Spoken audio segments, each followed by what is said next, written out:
पुस्तक 13, अध्याय 31, रिवरफेंग पर्वतों की ओर वापसी। गड़गड़ाहट। जी निंग की नंगी छाती पर सर्वोच्च श्रेणी की अमर श्रेणी की उड़ती तलवारों ने बार बार वार किया, लेकिन फिर भी वे कोई निशान नहीं छोड़ पाईं। हालांकि हर टक्कर से वह पीछे की ओर गिर गया, फिर भी वह अपनी मूल जगह पर वापस चलने में सक्षम था। हेवन अरेकर, ब्लैक वाटर लाइन। काले वस्त्रधारी निंग ने पूरी ताकत से विस्फोट किया और स्वर्गरक्षक की सबसे विनाशकारी और शक्तिशाली मुद्रा का प्रदर्शन किया। हुश हुश हुश। एक के बाद एक तलवार के टुकड़े हवा में इतनी मोटी लहरदार रेखाओं में फट गए कि वे सभी एक नदी की तरह लग रहे थे। ये भ्रामक नदियां एक ही स्थान पर उमड़ पड़ीं, मानो समुद्र में गिरने वाली सभी नदियां एक ही प्रचंड काली धारा में विलीन हो गई हों। ये प्रचंड काला प्रवाह सभी 9 हेवन रेकर तलवारों का प्रतिनिधित्व करता था, जो एक साथ निंग की छाती की ओर वार कर रही थीं। टकराना। इस बार निंग का असली शरीर खड़ा नहीं रह पाया। वह पीछे की दीवार से टकराकर एक जोरदार आवाज के साथ उछलकर दूर जा गिरा। हालांकि निंग ने अपनी हथेलियों से दीवार से धक्का देकर खुद को संभाला और जमीन पर गिर पड़ा। निंग ने अपना सिर नीचे कर लिया। उसे अभी भी अपनी छाती या त्वचा पर किसी भी तरह के नुकसान का कोई निशान नहीं दिख रहा था। क्या दिव्य क्षमता है, क्या दिव्य क्षमता है।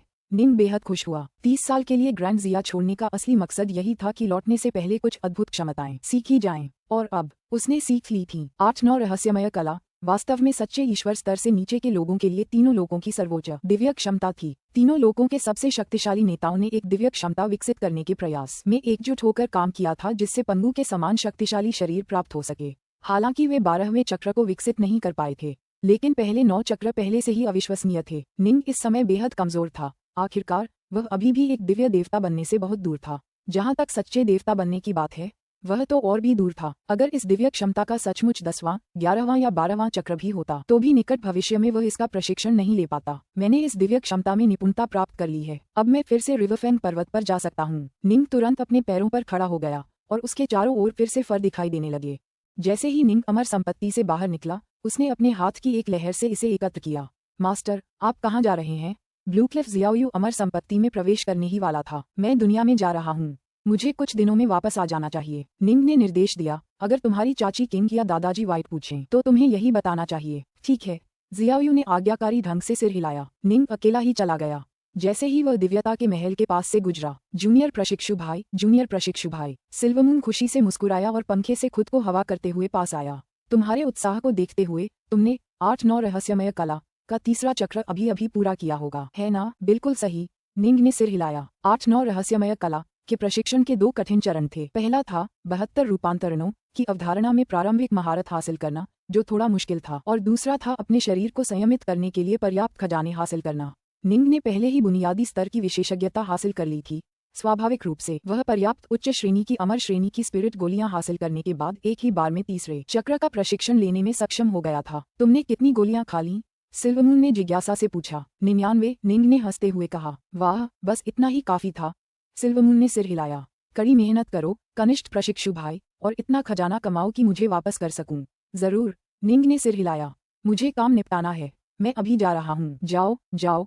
सिल्वमून मुस्कुराया जब उसने निंग को जाते देखा। निंग के जाने के बाद सिल्वमून ने अपना सिर हिलाया। खुद पर बहुत गुदगुदी हो रही थी। मैं, सिल्वमून, बहुत चालाक हूँ। मैंने अपने इस छोटे प्रशिक्षु भाई को 100 अमर गोलियां दी थीं, और 10,000 छोटे आलसी सालों में उसे मुझे ये गोलियां लौटानी होंगी। मैं एक भी गोली नहीं गंवाऊंगा, और साथ ही दर्जनों अमर श्रेणी के जादुई खजाने भी हासिल कर लूंगा, और साथ ही वह मुझ पर एहसान भी करेगा। दरअसल उसके जैसे महान स्वर्ग के देवता के लिए इन खजानों का कोई खास मतलब नहीं था।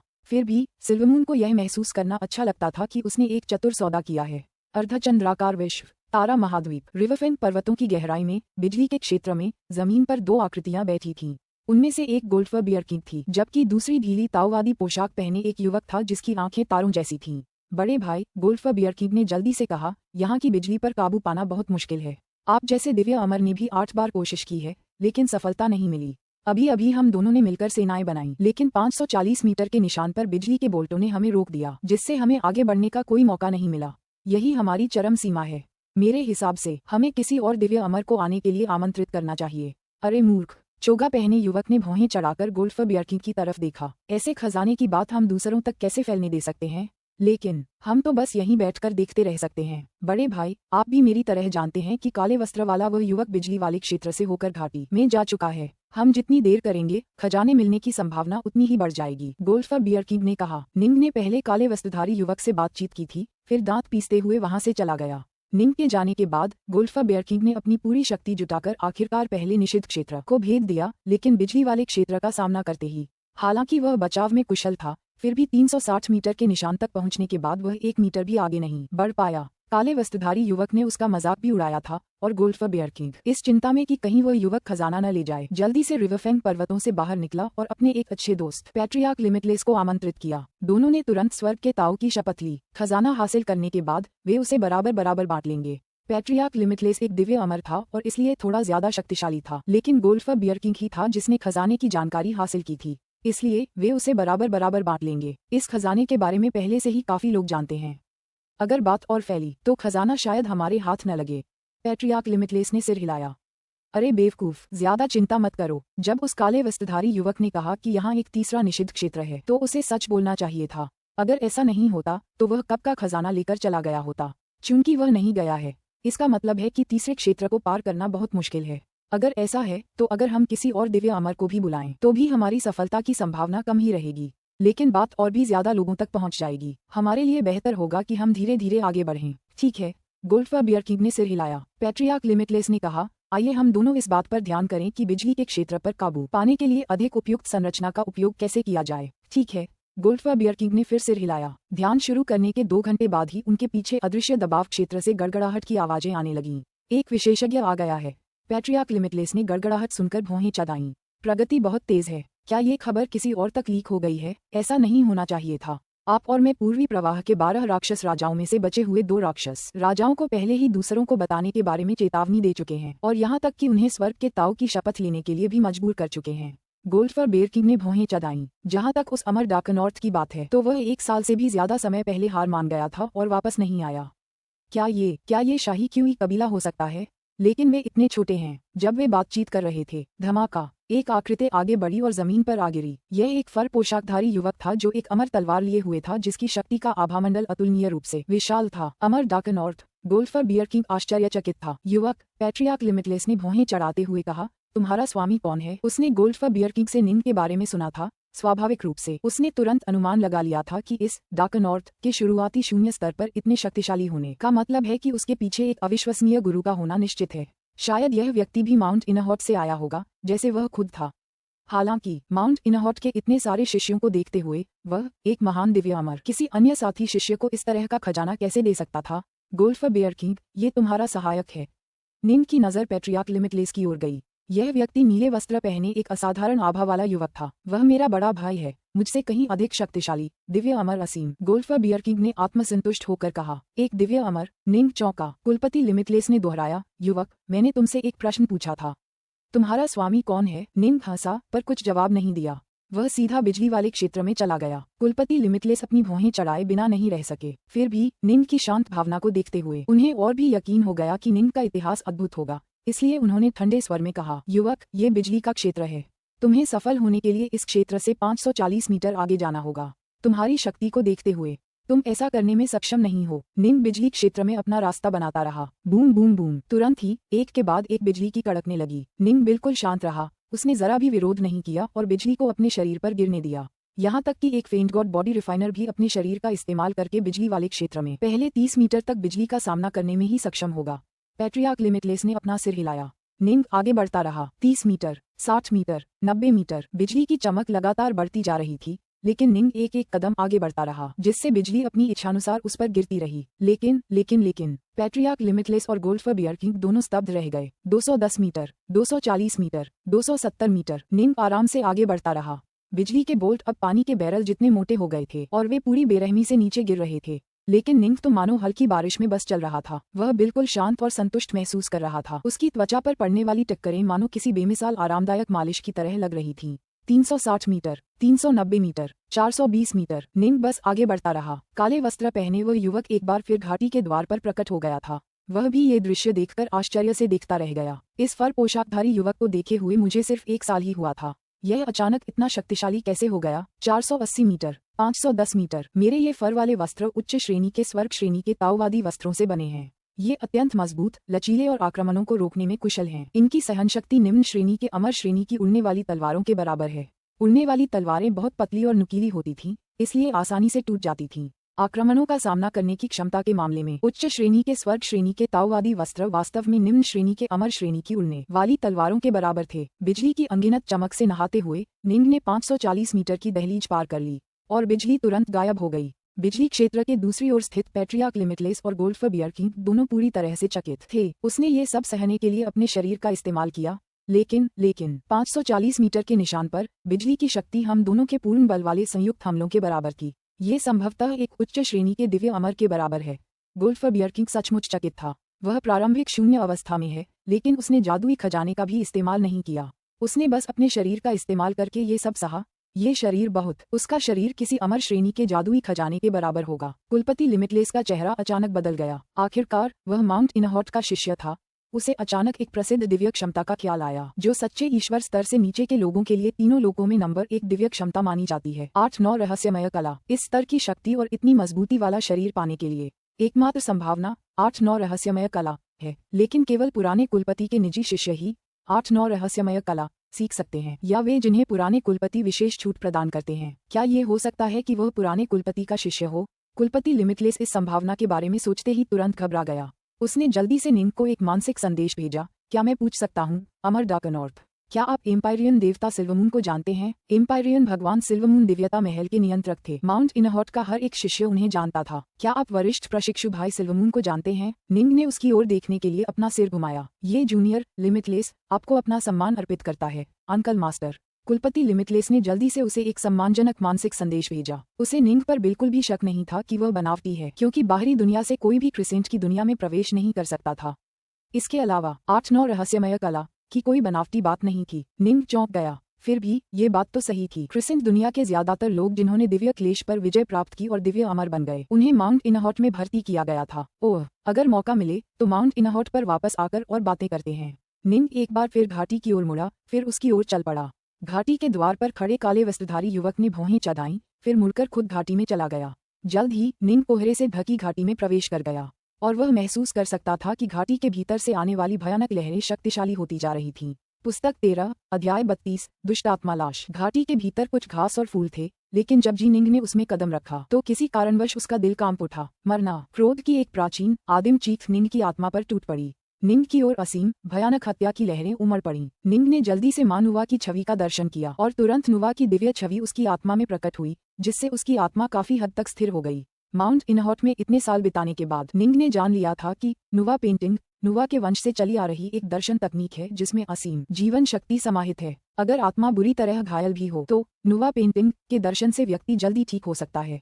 ये पंगु की दुनिया में मौजूद सबसे विस्मयकारी और प्रसिद्ध दर्शन तकनीकों में से एक थी। दिव्यता महल की 9वीं मंजिल पर नुवा पेंटिंग दृश्यीकरण तकनीक की एक प्रति थी, और इसे आत्मा के लिए सबसे सर्वोच्च पोषण और रक्षात्मक तकनीकों में से एक के रूप में वर्णित किया गया था। ये जगह है। निंग को तुरंत होश आया और वह घाटी में अपने सामने के दृश्य को घूरने लगा। धुंध की वजह से निंग सिर्फ 1-2 किलोमीटर की दूरी तक ही देख पा रहा था। दूर से उसे एक इंसानी आकृति का जीव जमीन पर बिना हिले डुले पड़ा दिखाई दे रहा था। निंग सिर्फ 2 पैरों और पेट की खुरदरी आकृतियां ही देख पा रहा था, लेकिन सिर्फ पैर ही पत्थर के विशाल टुकड़ों जैसे थे, जिनकी लंबाई 300 मीटर से भी ज्यादा थी। यहाँ मौत का आभामंडल कितना प्रबल है। इसे देखते हुए तो यह मर चुका होगा। ऐसा लगता है मानो ये सैकड़ों मीटर ऊंचा रहा होगा। इसके आकार को देखते हुए यह जरूर कोई राक्षस रहा होगा, निंग ने मन ही मन भविष्यवाणी की। ये खजाने वाला क्षेत्र अत्यंत रहस्यमय था। दैवीय इंद्रियों के माध्यम से इसकी जांच करने का कोई तरीका नहीं था, और इसलिए निंग को हर चीज के लिए अनुमान लगाना पड़ता था। मरना। उस विशाल राक्षसी शव से असीम हत्या की भावनाएं लहरों की तरह उमड़ पड़ी और निंग की आत्मा से टकराने लगीं। निंग जितना शव के करीब जाता, हत्या की भावना उतनी ही प्रबल होती जाती, जिससे निंग को उसका प्रतिरोध करने के लिए लगातार मानुवा की छवि का मनन करना पड़ता। एक लाश में बची हुई हत्या की मंशा मुझे मानुवा की छवि का इस्तेमाल करने के लिए मजबूर कर सकती है। अगर वह अभी भी जिंदा होता तो शायद वह मुझे आसानी से मार सकता था। निंग की आत्मा बहुत पहले ही 2 हिस्सों में बंट चुकी थी। अगर प्राइमल ट्विन के अंदर की आत्मा को गिना जाए तो वास्तव में उसकी 3 आत्माएं थीं। एक आत्मा उसके प्राइमल ट्विन के भीतर थी, एक आत्मा उसके वास्तविक शरीर के आदि कछुआ सांप के भीतर थी, जो गोल्ड लोड्स तक आगे बढ़ चुकी थी। एक और आत्मा उसके असली शरीर के मांस और हड्डियों के साथ पूरी तरह से घुल मिल गई थी। खून और मांस के हर अंश में उसकी आत्मा की झलक थी। इसी स्तर पर फेंट गॉड बॉडी रिफाइनर्स थोड़े से मांस और खून से एक पूरा शरीर बनाने में सक्षम थे। जो कोई भी की रिफाइनर और फेंट गॉड बॉडी रिफाइनर दोनों के रूप में प्रशिक्षित होता, उसे अपनी आत्मा को आदिम स्तर पर विभाजित करना पड़ता। आत्मा का एक भाग शरीर में विलीन हो जाता, जबकि दूसरा आदिम कछुआ सांप में प्रवेश करता।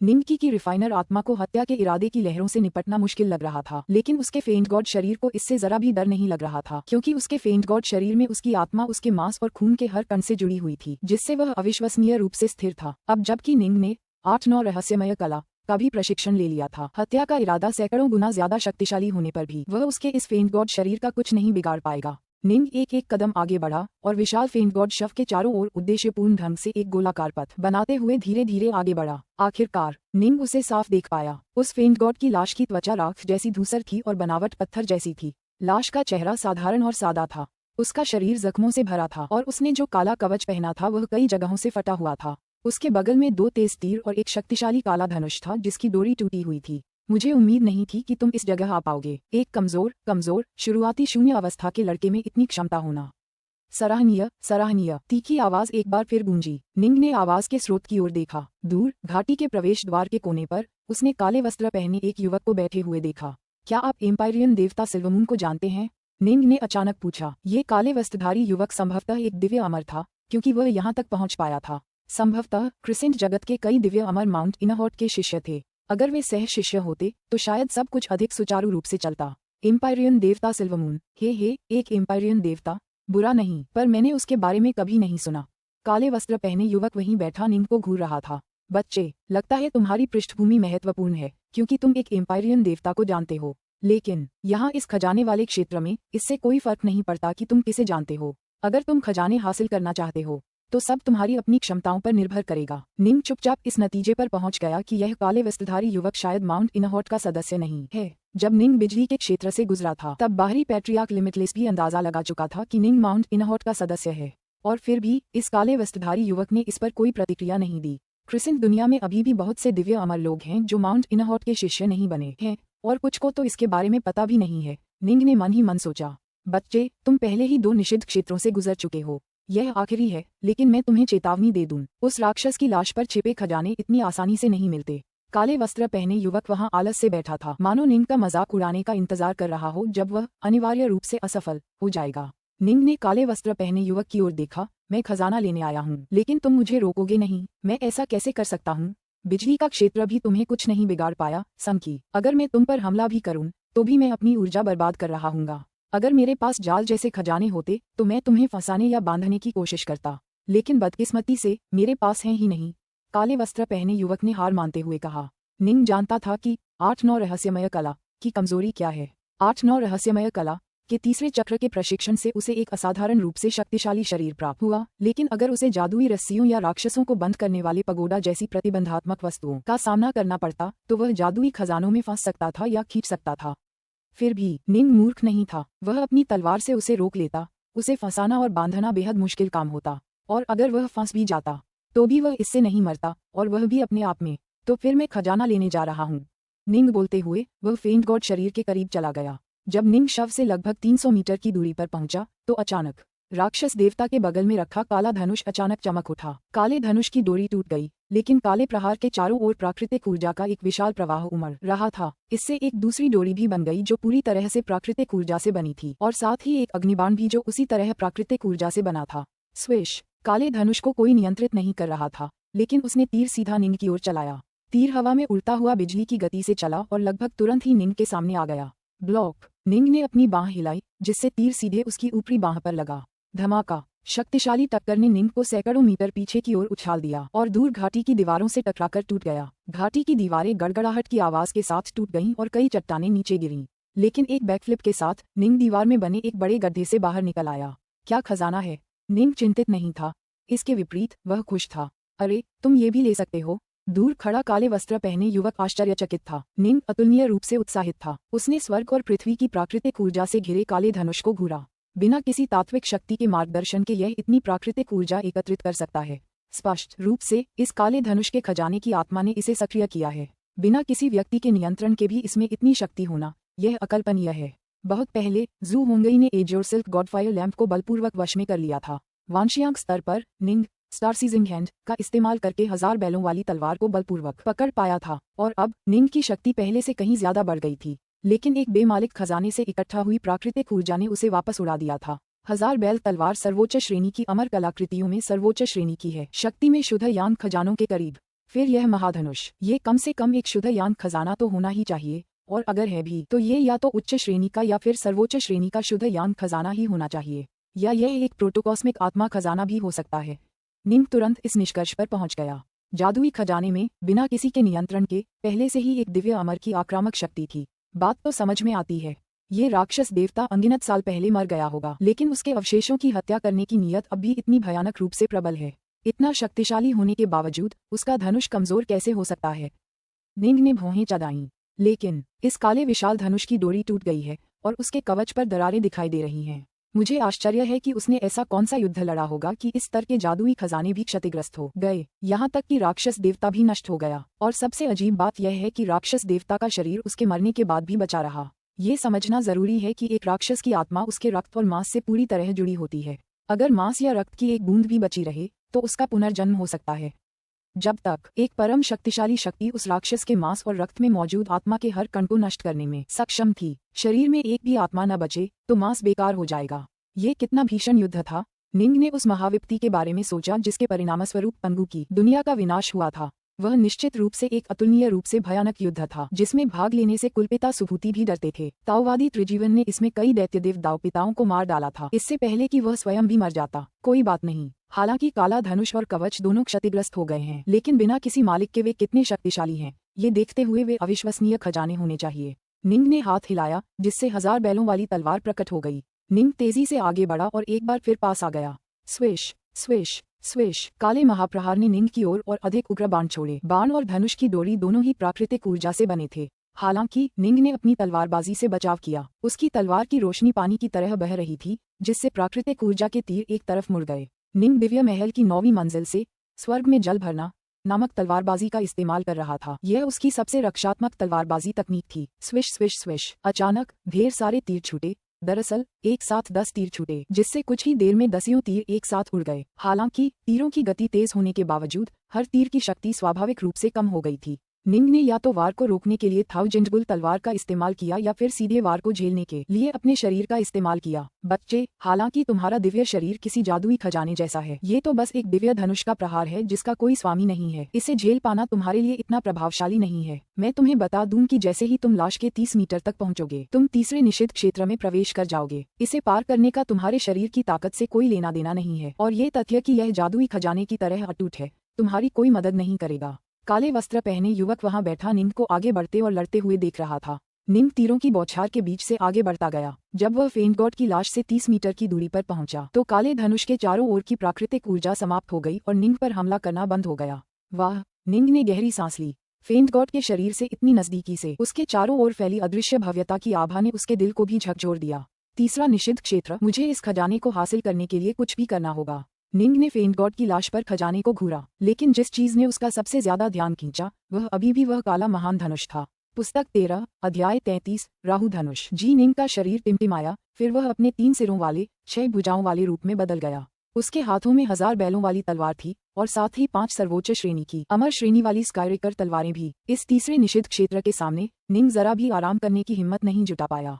पूरी तरह तैयार होने के बाद ही वह फेंट गॉड की लाश की ओर बढ़ा। 30 मीटर की दहलीज पार करके तीसरे निषिद्ध क्षेत्र के मैदान में प्रवेश किया। गड़गड़ाहट। निंग, बेटा थोड़ा और खा लो। यह एक अनोखा जाना पहचाना हॉल था। यहाँ जलती हुई मोमबत्तियां किसी बच्चे की बांह जितनी मोटी थीं और बच्चा निंग एक मेज के सामने बैठा था। मेज के ऊपर पानी का एक कटोरा और साथ ही मांस और पेस्ट्री की एक प्लेट रखी थी। यह बालक निंग ने सामने देखा। उसके सामने एक महिला खड़ी थी। उसकी नजरें दयालु प्रेम से भरी हुई थीं और वह उसे देख रही थी। तुम मुझे क्यों देख रहे हो? जल्दी से खाना खाओ। निंग ने पीछे मुड़कर देखा। सचमुच उसके पीछे एक खूबसूरत युवक जी यिचुआन बैठा था। हालांकि उसने निंग को सिर्फ एक भौहें चढ़ाकर देखा, फिर ठंडे स्वर में चिल्लाया, क्या देख रहे हो? खाते समय अपने खाने पर ध्यान दो। हाँ पिताजी। बच्चे निंग के चेहरे से अचानक आंसू बहने लगे, लेकिन उसने जल्दी से अपना सिर नीचे किया, एक बिस्किट उठाया और उसे जल्दी से खाना शुरू कर दिया। पहाड़ी घाटी के भीतर काले वस्त्रधारी युवक घाटी के कोने पर कमल मुद्रा में बैठा रहा। उसने निंग की ओर देखा, जो फेंट गॉड की लाश से 30 मीटर की दूरी पर पहुंच गया था। फिर उसने अपना सिर हिलाया। तीसरे निषिद्ध क्षेत्र को पार करना इतना आसान नहीं है। यह आपकी आत्मा के सबसे कमजोर, कोमल हिस्सों की परीक्षा लेता है। चाहे आपका शरीर कितना भी शक्तिशाली हो, आपकी दिव्य शक्ति कितनी भी प्रबल हो, या आपकी तलवारबाजी कितनी भी भयानक हो, ये सब बेकार हैं।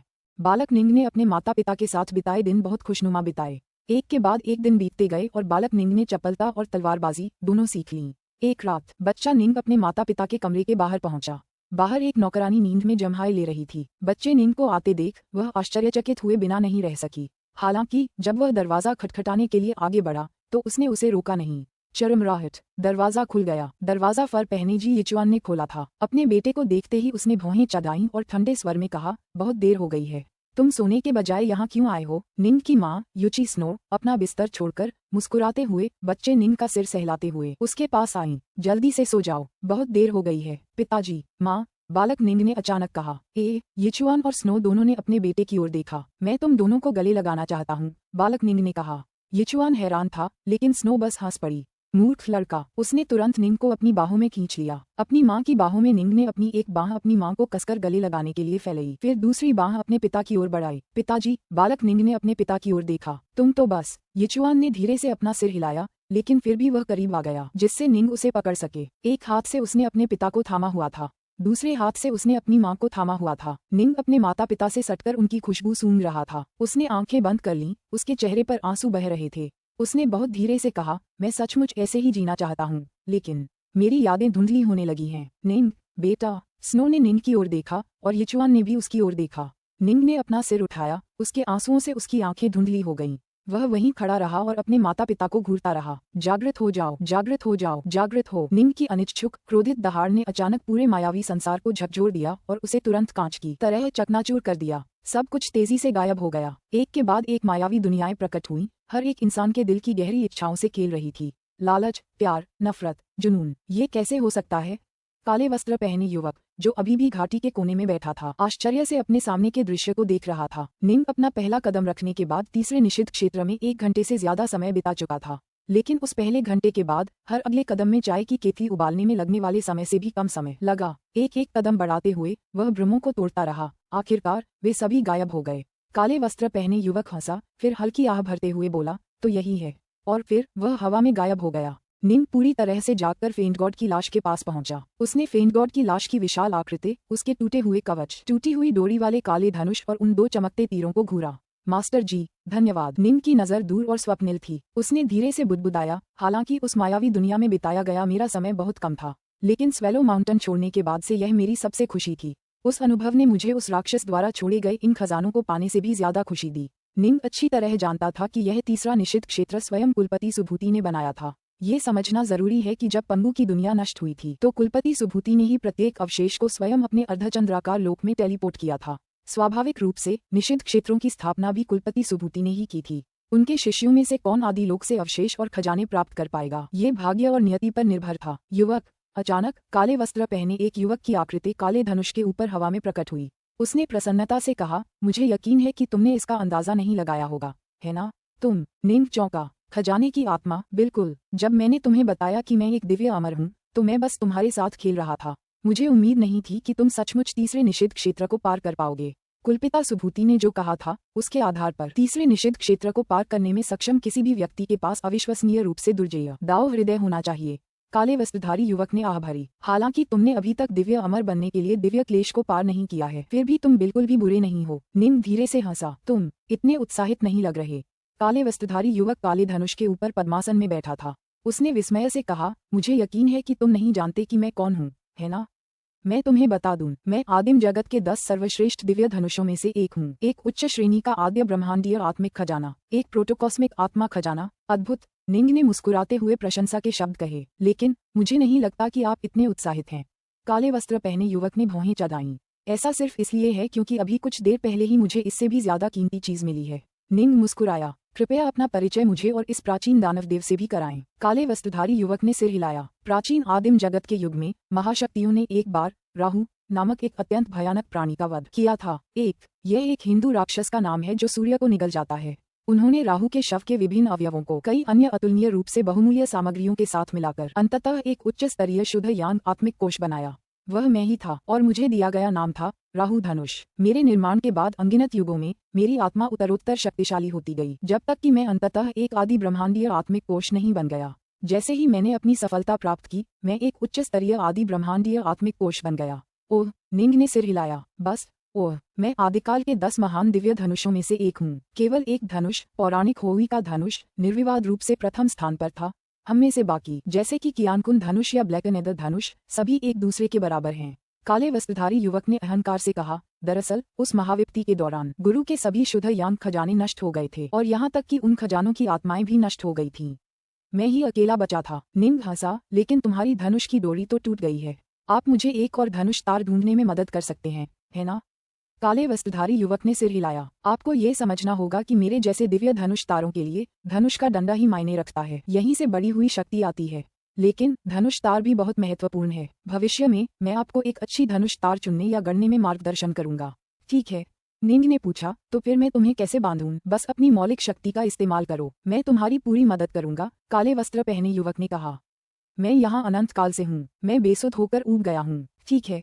निंग ने तुरंत उसे बांधना शुरू कर दिया। सामान्यतः नश्वर श्रेणी, पृथ्वी श्रेणी, स्वर्ग श्रेणी, अमर श्रेणी और शुद्ध यांग खजानों को बांधने के लिए तात्विकी के संदर्भ में कुछ निश्चित आवश्यकताएं होती थीं। उदाहरण के लिए अमर श्रेणी की जादुई वस्तुओं को बांधने के लिए कम से कम 0 स्तर पर होना आवश्यक था, या शुद्ध यांग खजानों को बांधने के लिए दिव्य अमर स्तर पर होना आवश्यक था। हालांकि प्रोटोकॉस्मिक आत्मिक खजानों को स्वर्ग और पृथ्वी का आशीर्वाद प्राप्त था। वे बेहद रहस्यमय थे, और अगर खजानों की आत्माएं चाहें तो वे एक साधारण मनुष्य को भी उनका उपयोग करने की अनुमति दे सकती थीं। अगर वे अनिच्छुक होते तो दिव्य अमर भी उन्हें बांध नहीं पाते। शायद शुद्ध यांग सच्चे अमर उन्हें बलपूर्वक बांध सकते थे, लेकिन अगर प्रोटोकॉस्मिक आत्मिक खजाने की आत्मा विरोध करती तो बांधने की प्रक्रिया बेहद थकाऊ होती। इसे एक ही बार में करना पड़ता। अगर बीच में ही रुक जाते तो प्रयास व्यर्थ हो जाते और फिर से शुरुआत करनी पड़ती। इस प्रकार एक प्रोटोकॉस्मिक आत्मा खजाने को बांधना बहुत कष्टदायक था। सौभाग्य से राहु धनुष का निंग पर अच्छा प्रभाव पड़ा। तीसरे निषिद्ध क्षेत्र को पार करके निंग को उसकी स्वीकृति प्राप्त हुई।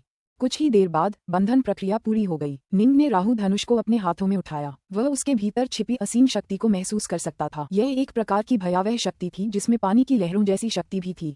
ये शक्ति अथाह, गहरी और असीम रूप से शक्तिशाली थी। तुम अंदर जाओ।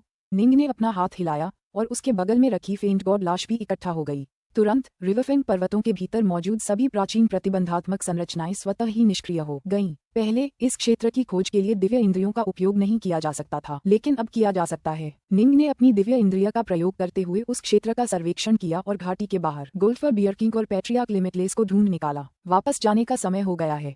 निंग आसमान में उड़ गया और फिर तुरंत एक स्थानिक टेलीपोर्टेशन क्रियान्वित किया। स्थानिक तरंगों में प्रवेश करते हुए निंग हवा में गायब हो गया।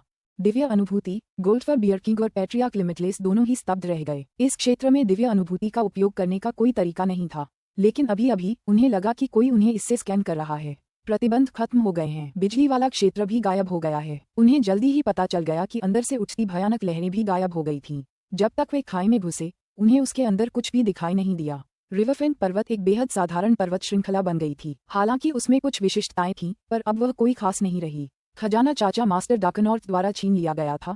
कुलपति लिमिटलेस को पता था कि क्या हुआ था। निंग इनहॉट पर्वत पर लौट आया। पहले उसने एक दिन आराम किया, फिर इनहॉट पर्वत के पहाड़ी जंगलों में चला गया। उसके हाथ में एक बैंगनी धनुष प्रकट हुआ। ये स्वर्ग श्रेणी का खजाना था। होवेई की तीरंदाजी की परीक्षा वास्तव में आसान नहीं है। जब निंग ने होवेई की तीरंदाजी के संक्षिप्त संस्करण में उल्लिखित परीक्षण के बारे में सोचा तो वह सिरदर्द महसूस करने से खुद को रोक नहीं सका। यह वाकई बहुत मुश्किल था। ये 3 रियल्म्स पैलेस की सबसे कठिन परीक्षा थी। जूनियर प्रशिक्षु भाई, अचानक एक आवाज गूंजी। निंग ने अपना सिर घुमाकर देखा तो देखा कि एक सांवली त्वचा वाला आदमी जो भांग के कपड़े, घास की टोपी और घास के जूते पहने हुए था, मुस्कुराते हुए उसकी ओर आ रहा था। बड़े प्रशिक्षु भाई, निंग ने जल्दी से उसका अभिवादन किया। माउंट इनहॉट बहुत विशाल था। उसे तीरंदाजी के प्रशिक्षण के लिए कुछ अतिरिक्त जगह चाहिए थी, इसलिए वह ट्रिस्टार क्रीसेंट निवास छोड़कर उसके बाहर पहाड़ी जंगलों में आ गया था। उसे अपने सबसे बड़े प्रशिक्षु भाई से मिलने की उम्मीद नहीं थी। तुम यहाँ क्यों आए हो? लकड़हारे ने उससे पूछा। निंग ने जवाब दिया, मैं तीरंदाजी का प्रशिक्षण लेना चाहता हूँ। ओह, लकड़हारे ने निंग के विशाल धनुष पर नजर डाली, फिर पूछा, होवेई की तीरंदाजी? ठीक है। निंग ने सिर हिलाया। लेकिन अभी तो सिर्फ होवेई की तीरंदाजी का ट्रायल है। यह आसान नहीं है। कड़ी मेहनत करो। लकड़हारा मुस्कुराया, सिर हिलाया, फिर आराम से कंधे पर कुल्हाड़ी रखे चला गया। पुस्तक 13, अध्याय 34, जब तीर उड़ता है। जी निंग पहाड़ी जंगल के भीतर एक खाली मैदान में खड़ा था। अपने सामने धनुष पकड़े हुए वह दूर की ओर देख रहा था। 10,000 किलोमीटर दूर माउंट इनहॉट के जंगल के एक दूसरे हिस्से में काले वस्त्र पहने निंग नाम का एक आदमी बैठा था। उसने हाथ हिलाया और उसके बगल में एक तीरंदाजी का निशाना दिखाई दिया। मुझे 10,000 किलोमीटर दूर से तीरंदाजी के निशाने पर ठीक बीच में निशाना लगाना है। काले वस्त्र पहने निंग ने अपना सिर थोड़ा हिलाया। ये होवेई की तीरंदाजी की परीक्षा थी। बिना किसी दिव्य इंद्रिय के, बिना किसी तात्विक की या दैवीय शक्ति के तीर की दिशा को सक्रिय रूप से नियंत्रित किए, सिर्फ कच्ची आदिम शारीरिक शक्ति का उपयोग करके तीरंदाजी में 10,000 किलोमीटर दूर से लक्ष्य को बिल्कुल बीच में मारना था। लक्ष्य का केंद्र सिर्फ 1 इंच आकार का था। उसे लगातार 10 बार मारना था। यह एक अत्यंत कठिन परीक्षण था। दिव्य ज्ञान के बिना ज्यादातर पृथ्वी अमर और मुक्त अमर भी मुश्किल से 10,000 किलोमीटर दूर तक देख पाते थे। तीरंदाजी के निशाने के केंद्र के बारे में तो क्या, उसे साफ साफ देखने का कोई तरीका ही नहीं था। इसके अलावा चूंकि 10,000 किलोमीटर की दूरी थी, इसलिए आमतौर पर कुछ धुंध, पेड़ और अन्य चीजें होती थीं जो देखने में बाधा डालती थीं, जिससे साफ साफ देखना मुश्किल हो जाता था। दूसरे शब्दों में, इस परीक्षण को पास करने के लिए आवश्यक शर्तों में से एक थी फारसी आई जैसी दिव्य क्षमता का होना। इस दिव्य क्षमता को जब चरम सीमा तक प्रशिक्षित किया जाता है तो व्यक्ति 10 लाख किलोमीटर या उससे भी अधिक दूरी तक स्पष्ट रूप से देख सकता है। स्वाभाविक रूप से निंग ने कभी फासिर आई का प्रशिक्षण नहीं लिया था, लेकिन उसने उससे भी ज्यादा भयानक टॉर्च ड्रैगन आई का प्रशिक्षण लिया था। निंग ने टॉर्च ड्रैगन आई का पहला भाग ब्रांजिया के शाही खजाने में सीखा था, जो 0 स्तर तक के फेंट गॉड्स के लिए उपयुक्त था। माउंट इनहॉट में बिताए कई वर्षों के दौरान जब निंग आराम कर रहा होता था तो वह 9 स्वर्गों से कुछ पोलारिस प्रकाश प्राप्त करता और उसे अपनी आंखों में परिष्कृत करता, जिससे वह सहज टॉर्च प्रकाश बन जाता। यद्यपि प्रशिक्षण प्रक्रिया काफी कठिन थी, फिर भी निंग जन्मजात मशाल प्रकाश के दूसरे चरण तक पहुंचने में कामयाब रही। इस दिव्य क्षमता का उपयोग करने पर निंग अपनी नंगी आंखों से 1 लाख किलोमीटर दूर स्थित चींटी को भी स्पष्ट रूप से देख सकता था। मैं उसे करने की एक कोशिश तो करूंगा। निंग वहीं पहाड़ी जंगल में खड़ा था। उसने मशाल ड्रैगन की आंख का प्रयोग किया। तुरंत ही निंग की दोनों आंखें मशाल की रोशनी से चमकने लगीं। अगर कोई साधारण अमर साधक अभी निंग से नजरें मिला ले, जबकि निंग जानबूझकर अपनी शक्ति छोड़ रहा था, तो उस साधक को पहले ऐसा लगेगा जैसे उसकी दृष्टि पूरी तरह से सफेद हो गई है और फिर पूरी दुनिया अंधकार में और काली हो गई है। अस्थायी अंधापन, और कुछ कमजोर व्यक्ति स्थायी रूप से अंधे हो जाएंगे। फुसफुस फुसफुस। जैसे ही निंग ने इस दिव्य शक्ति का प्रयोग किया, दूर से प्रकाश की अनगिनत किरणें निंग की आंखों में इकट्ठी हो गईं। अनगिनत वस्तुओं से परावर्तित होकर प्रकाश की अनगिनत किरणें इकट्ठी हो रही थीं। पेड़, नाला, तालाब, पहाड़ी रास्ता, सब कुछ अब निंग की दृष्टि में था। इसमें 10,000 किलोमीटर दूर स्थित तीरंदाजी लक्ष्य के साथ साथ उसके बगल में खड़ा काले वस्त्रधारी प्रिमलेट्विन निंग भी शामिल था। तीर को नियंत्रित करने के लिए दैवीय शक्ति या तात्विक शक्ति का उपयोग नहीं किया जा सकता। निंग ने हाथ हिलाया और एक काला तीर उसके सामने प्रकट हुआ। उसने उसे अपने धनुष पर चढ़ाया और धनुष की डोरी खींची। स्विश। निंग की अपरिष्कृत शारीरिक शक्ति अद्भुत थी। अब तक वह एक विशाल पहाड़ को खिलौने की तरह उछालने में पूरी तरह सक्षम हो चुका था। उसने तुरंत ही इस बैंगनी रंग के स्वर्ग श्रेणी के महाधनुष को पूरी तरह खींच लिया। निंग को हवा का एहसास हुआ। हवा बह रही थी। तीरंदाजी के लिए हवा का एहसास होना बहुत जरूरी था। हवा का तीर पर जबरदस्त असर होता था। निंग जब बच्चा था तो उसने तीरंदाजी का प्रशिक्षण लेने में बहुत मेहनत की थी। हालांकि अमरत्व के मार्ग पर चलने के बाद उसने इसका प्रशिक्षण लेना बंद कर दिया था। आखिरकार उसकी तीरंदाजी का वर्तमान स्तर पहले से ही काफी था, और जब सचमुच जरूरत पड़ती तो वह अपने तात्विक की का इस्तेमाल करके अपने तीरों को नियंत्रित कर सकता था, जिससे वे छोटे छोटे अंशों में मुड़ और घूम सकते थे। इस तरह अगर दूरी बहुत ज्यादा होने के कारण उसका निशाना चूक भी जाता तो भी वह उड़ान के बीच में ही तीर को समायोजित कर सकता था। लेकिन अब निंग को तीर को नियंत्रित करने के लिए तात्विक शक्ति का उपयोग करने से मना कर दिया गया था। वह दैवीय शक्ति का भी उपयोग नहीं कर सकता था। हवा की गति, उसके परिवर्तन, इसके बारे में बिल्कुल अभी जाना। निंग की आंखें सहज मशाल की रोशनी से चमक उठी और वह दूर तक स्थिर दृष्टि से देखने लगा। उसके दाहिने हाथ की उंगलियां अचानक शिथिल हो गईं। झंकार। तीर तुरंत ही प्रकाश की एक किरण में परिवर्तित हो गया, जो आकाश को भेदती हुई चली गई। उसके रास्ते में आने वाले पेड़ छिन्न भिन्न हो गए और रास्ते में पड़ने वाले पत्थर चकनाचूर हो गए। हालांकि इन बाधाओं और हवा के बदलते रुख के कारण इन मामूली लगने वाले कारकों ने 10,000 किलोमीटर की दूरी तक आश्चर्यजनक रूप से भारी प्रभाव डाला। वाह! तीर लगभग 3 किलोमीटर दूर से लक्ष्य से चूक गया। निंग की आंखें सहज मशाल की रोशनी से चमक रही थीं। वह साफ देख सकता था कि अभी क्या हुआ था। वह स्तब्ध रह गया। मैं इतना गलत था। पूरे 3 किलोमीटर, ये हास्यास्पद था। मैं एक और कोशिश करूंगा। निंग ने एक बार फिर अपना बैंगनी धनुष चढ़ाया, फिर एक और तीर छोड़ा। झंकार। धनुष की ध्वनि एक बार फिर गूंजी और तीर स्वयं प्रकाश की एक किरण में परिवर्तित होकर दूर तक फैल गया। इस बार तीर लक्ष्य से 5 किलोमीटर से भी ज्यादा दूर जाकर गिरा। निंग ने भौहें चढ़ाईं। चलो इसे फिर से करते हैं। एक के बाद एक तीर निकल गए। कुछ 3, 4, 5 किलोमीटर दूर थे। कभी कभी जब निंग भाग्यशाली होता तो तीर 1 किलोमीटर तक पहुंच जाता। एक बार जब निंग बहुत भाग्यशाली था तो तीर लक्ष्य से कुछ दर्जन मीटर आगे निकल गया। निंग ने रुकने से पहले एक ही बार में 10,000 से ज्यादा तीर छोड़े। निंग जैसे शुरुआती 0 स्तर के दानव देवता के लिए, जिसका शरीर अमर श्रेणी के जादुई खजाने के बराबर था, शारीरिक स्तर पर तीर चलाना बहुत आसान था। हालांकि उसकी मानसिक ऊर्जा खर्च हो चुकी थी। मुझे पता था कि यह मुश्किल होगा, लेकिन मुझे उम्मीद नहीं थी कि इसमें इतनी सारी समस्याएं होंगी। निंग ने 10,000 से ज्यादा बार कोशिश की थी और ऐसा करते हुए उसे कई समस्याओं का पता चला। 10,000 किलोमीटर दूर तक तीर चलाने और लक्ष्य के केंद्र पर निशाना लगाने के लिए केवल शारीरिक बल पर निर्भर रहना। पहली समस्या ये थी कि उसके और लक्ष्य के बीच पेड़ और पत्थर अवरोध का काम करते थे। जब तीर उनके बीच से गुजरता तो उस पर भले ही बहुत कम प्रभाव पड़ता। हालांकि निंग की अपरिष्कृत शक्ति इतनी जबरदस्त थी कि उसके तीरों पर बहुत कम प्रभाव पड़ता, फिर भी 10,000 किलोमीटर से ज्यादा की सभी जमा बाधाएं उड़ान पथ में थोड़ा सा विचलन पैदा करती। 10,000 किलोमीटर से ज्यादा बड़ा हुआ एक छोटा सा विचलन एक बहुत बड़ा विचलन पैदा कर देता। दूसरी समस्या थी हवा। निंग ने अमर नियति सम्मेलन के दौरान आंधी के दाव में महारत हासिल कर ली थी और उसका हृदय बहुत पहले ही हवा के साथ एकाकार हो चुका था। अब तक उसकी हवा की अनुभूति बेहद सटीक हो चुकी थी। हालांकि निंग को जो हवा महसूस हो रही थी वह सिर्फ उस समय की हवा थी जब तीर छोड़ा गया था। इसके अलावा वह सिर्फ निंग के आसपास की हवा ही थी। जैसे ही तीर आगे बढ़ता हवा का रुख बदल जाता। इसके अलावा निंग के आसपास हवा बहुत कमजोर हो सकती है, लेकिन 5,000 किलोमीटर दूर तूफान हो सकता है। हालांकि उसे अभी भी इस बात का स्पष्ट आभास हो रहा था कि दूर से हवा का रुख बदल गया है और भले ही निंग का तीर बहुत तेज था फिर भी वह उससे प्रभावित होगा। ये दो प्रमुख समस्याएं थीं जिनके कारण 10,000 किलोमीटर दूर से लक्ष्य पर सटीक निशाना लगाना बहुत कठिन हो गया था। मुझे क्या करना चाहिए? ठीक है, मेरे अंदर एक आदि ब्रह्मांडीय आत्मा धनुष की आत्मा है। उसने पहले भी आदि युग के दिव्य धनुर्धारियों को प्रशिक्षण लेते देखा होगा। निंग ने तुरंत राहु धनुष की आत्मा को बुलाने की इच्छा की। फुसफुसाहट। काले वस्त्र पहने युवक निंग के बगल में प्रकट हुआ। तुम्हें मुझसे क्या चाहिए? काले वस्त्र पहने युवक ने निंग के हाथ में धनुष की ओर देखा। ओह, तीरंदाजी का प्रशिक्षण। राहु धनुष में होवेई की तीरंदाजी का प्रशिक्षण लेना चाहता हूँ, निंग ने सीधे कहा। हालांकि ऐसा करने से पहले मुझे एक परीक्षा पास करनी होगी। ये परीक्षा दैवीय इंद्रियों के प्रयोग पर रोक लगाती है और मुझे अपने बाणों को नियंत्रित करने के लिए दैवीय शक्ति या तात्विकी का उपयोग करने से भी रोकती है। मुझे केवल अपनी शारीरिक शक्ति का उपयोग करके 10,000 किलोमीटर दूर से लक्ष्य के केंद्र पर निशाना लगाना होगा। केंद्र का आकार केवल 1 इंच है। सफल होने के लिए मुझे इसे लगातार 10 बार भेदना होगा। होवेई की तीरंदाजी। काले वस्त्रधारी युवक ने आश्चर्य से पुकारा। गुरुजी, क्या आपके पास होवेई की तीरंदाजी सीखने का मौका है? निंग ने सिर हिलाया। लेकिन मुझे पहले ये परीक्षा पास करनी होगी। ये परीक्षा बहुत कठिन है। 100 तीर चलाओ और पहले मुझे देख लेने दो, काले वस्त्रधारी युवक ने कहा। ठीक है। निंग ने तुरंत 100 और तीर छोड़े। हालांकि उसे पता था कि समस्या कहाँ है, फिर भी वह कुछ नहीं कर सकता था। हर बार वह भारी अंतर से असफल रहा। काले वस्त्र पहने युवक दूर से देख रहा था। अपनी अदृश्य इंद्रियों के बल पर वह स्वाभाविक रूप से 10,000 किलोमीटर से भी ज्यादा दूर स्थित लक्ष्य को देख सकता था। कैसा रहा? निंग ने काले वस्त्र पहने युवक की ओर देखा। लगता है तुम्हारी बुनियाद थोड़ी मजबूत है। मुझे लगा था कि तुम कम से कम 100 किलोमीटर दूर होगे। काले वस्त्रधारी युवक ने सिर हिलाया। धनुर्विद्या। इसका सबसे महत्वपूर्ण हिस्सा सटीकता है। तीरंदाजी जितनी ज्यादा कठिन होती है उसके तीर उतने ही ज्यादा शक्तिशाली होते हैं। लेकिन सटीकता का क्या? शक्तिशाली तीरंदाजी कलाओं में निशाने की सटीकता बढ़ाने के लिए दैवीय शक्ति का इस्तेमाल करना बहुत मुश्किल होता है, इसलिए सटीकता बेहद जरूरी है। निंग ने सिर हिलाया। बुनियादी बातों से शुरुआत करो। पहले 100 किलोमीटर से गोली चलाओ, काले वस्त्र पहने युवक ने कहा।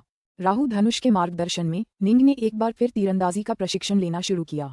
हालांकि राहु धनुष ने कभी व्यक्तिगत रूप से प्रशिक्षण नहीं लिया था, फिर भी उसने अपने कई गुरुओं को तीरंदाजी का प्रशिक्षण लेते देखा था। वे आदि युग के दिव्य धनुर्धर थे। सबसे पहले 100 किलोमीटर, फिर 200, फिर 3। निंग ने राहु धनुष के मार्गदर्शन के अनुसार लगभग 3 साल प्रशिक्षण में बिताए, लेकिन फिर भी वह केवल कच्चे बल का उपयोग करके 1200 किलोमीटर दूर से लक्ष्य के केंद्र को मारने में सक्षम था। 1200 उसके लिए एक सीमा थी। चाहे निंग ने कितनी भी कोशिश की हो, वह अभी भी बिल्कुल भी सुधार करने में असमर्थ था। क्या हो रहा है? आमतौर पर तीरंदाजी का प्रशिक्षण इसी तरह होता है। हवा और कियानकुन दोनों पर महारत हासिल करनी होती है। तुमने दोनों में महारत हासिल कर ली है और तुम्हारे तीर की गति भी अच्छी है, लेकिन मुझे ऐसा क्यों लग रहा है कि तुममें कुछ कमी है? काले वस्त्र पहने युवक बेहद हैरान था। आखिरकार उसने तो केवल दूसरों को तीर चलाते देखा था, वह स्वयं कोई दिव्य धनुर्धर नहीं था। पिछले 3 सालों में निंग 8वीं मंजिल से कुछ तीरंदाजी की तकनीकें सीखने के लिए दिव्य महल भी गया था। उसने राहु धनुष के साथ साथ उन पर भी मनन किया था और यही वजह थी कि पिछले 3 सालों में उसमें इतनी प्रगति हुई थी। क्या हो रहा है? निंग उलझन में पड़कर जमीन पर बैठ गया। कनिष्ठ प्रशिक्षु भाई, क्या तुम अभी भी तीरंदाजी का प्रशिक्षण ले रहे हो? एक लकड़हारा एक कंधे पर कुल्हाड़ी और दूसरे पर लकड़ी रखकर चलता हुआ आया तो हंसी गूंज उठी। सबसे बड़े प्रशिक्षु भाई। निंग जल्दी से अपने पैरों पर खड़ा हुआ, फिर शर्मिंदगी के साथ बोला, मैंने 3 साल तक कड़ी मेहनत की है, लेकिन मैं अभी भी होवेई की तीरंदाजी की परीक्षा पास करने में असमर्थ हूँ। होवेई की तीरंदाजी वाकई बेहद मुश्किल है और परीक्षा भी काफी मुश्किल है। मुझे दिखाने के लिए कुछ तीर चलाओ, लकड़हारे ने मुस्कुराते हुए कहा। ठीक है। निंग तुरंत बहुत खुश हो गई। सबसे बड़ा प्रशिक्षु भाई पुराने कुलपति के शिष्यों में सबसे बड़ा विशेषज्ञ था। यहाँ तक कि दूसरे प्रशिक्षु भाई क्रेजी जी ने भी अपनी हीनता स्वीकार की, जैसा कि अन्य सभी शिष्यों ने किया। दरअसल जब निंग सिल्वरमून से बातचीत कर रहा था तो सिल्वरमून ने उसे चुपके से बताया था कि उनका सबसे बड़ा प्रशिक्षु भाई निश्चित रूप से शक्ति के मामले में दावफादर के स्तर का है। उसकी अविश्वसनीय शक्ति और यहाँ एकांत में रहने के लंबे समय को देखते हुए उसने लगभग निश्चित रूप से होवेई की तीरंदाजी जैसी तकनीक का विश्लेषण कर लिया था, जो तीनों लोगों की शीर्ष 10 दिव्य क्षमताओं में से एक है। हालांकि पुराने कुलपति के कई शिष्य थे जिन्होंने होवेई की तीरंदाजी में प्रशिक्षण लिया था, लेकिन उनमें से कोई भी इसमें उतना दुर्जेय नहीं था। हालांकि उनके सबसे बड़े शिष्य भाई की शक्ति को देखते हुए वह निश्चित रूप से दुर्जेय था। झंझनाहट, झंझनाहट, झंझनाहट, झंझनाहट, झंझनाहट। एक के बाद एक तीर छूटे। निंग ने अपनी पूरी शक्ति हवा और कियानकुन दोनों के साथ तालमेल बिठाते हुए लगा दी। इस क्षण दुनिया और हवा सब उसके हृदय के साथ एकाकार हो गए। ऐसा लग रहा था मानो वह स्वयं समस्त जगत का स्वामी हो, मानो वह असंख्य हवाओं का स्वामी हो। वास्तव में हवा के कुछ दूरस्थ परिवर्तन भी उसके हृदय में समाहित थे, मानो उसका अवचेतन मन उसे फुसफुसा रहा हो कि क्या होने वाला है। यह अवस्था तीरंदाजी के दाव क्षेत्र के रूप में जानी जाती थी। निंग की समझ के उच्च स्तर को देखते हुए और ये देखते हुए कि तीरंदाजी का दाव हवा और कियानकुन दोनों से गहराई से जुड़ा था, निंग इस दाव के साथ काफी तेजी से आगे बढ़ा था। एक के बाद एक तीर निकलते गए और 10,000 किलोमीटर से भी अधिक दूर स्थित लक्ष्य पर प्रहार करते गए। हुश हुश हुश हुश हुश हुश। हर तीर लक्ष्य से 10 मीटर से ज्यादा दूर निकल गया। दरअसल सिर्फ किस्मत की बदौलत एक तीर सचमुच निशाने पर लगा। हालांकि वह सिर्फ निशाने पर लगा, लक्ष्य के केंद्र पर नहीं। ठीक है, अब तुम रुक सकते हो, लकड़हारे ने कहा। कृपया मेरा मार्गदर्शन करें, वरिष्ठ प्रशिक्षु भाई। रुककर निंग ने आदरपूर्वक सलाह मांगी। लकड़हारा हंसा। तुम्हारी बुनियादी बातें तो बहुत मजबूत हैं, लेकिन सबसे जरूरी चीज में तुम में कमी है। सबसे महत्वपूर्ण पहलू। निंग उलझन में था। ठीक है, लकड़हारे ने सिर हिलाया। याद रखना, जब तीर उड़ता है तो दिल भी उसके साथ उड़ता है। एक बार जब तुम इस स्तर पर पहुंच जाओगे तो तुम 10,000 किलोमीटर दूर से भी लक्ष्य के केंद्र पर निशाना साध पाओगे। इतना कहकर लकड़हारा मुड़ा और आराम से चला गया। कुल्हाड़ी और लकड़ियां अभी भी उसके हाथ में थीं। निंग वहीं अविचल खड़ा रहा। वह मन ही मन बुदबुदाया, जब तीर उड़ता है तो दिल भी उसके साथ उड़ता है। पुस्तक 13, अध्याय 35, दिल उड़ जाता है। लकड़हारे को जाते हुए देखते हुए निंग की उलझन बढ़ती गई।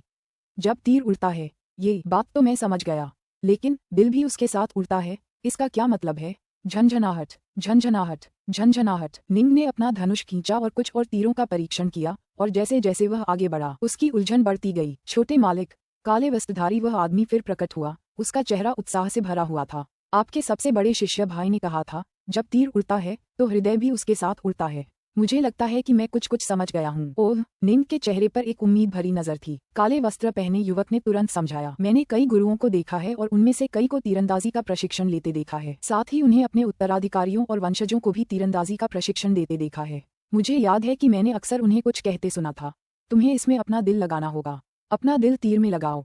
जब मैं तुम्हें मार्गदर्शन दे रहा था तो मैंने इन शब्दों के बारे में नहीं सोचा था, क्योंकि मुझे लगा था कि ये बस प्रोत्साहन के सामान्य शब्द हैं। लेकिन अब लगता है इन शब्दों का कोई खास मतलब होगा। निंग एक बेहद बुद्धिमान व्यक्ति था। काले वस्त्र पहने उस युवक के इस निर्देश से उसे स्पष्ट रूप से ये तो नहीं पता चला कि क्या जरूरी है, लेकिन निंग के पास अब अपने विचार थे। दिल का उपयोग करने के लिए, तीर में दिल डालने के लिए। जब तीर उड़ता है तो क्या दिल भी उसके साथ उड़ता है?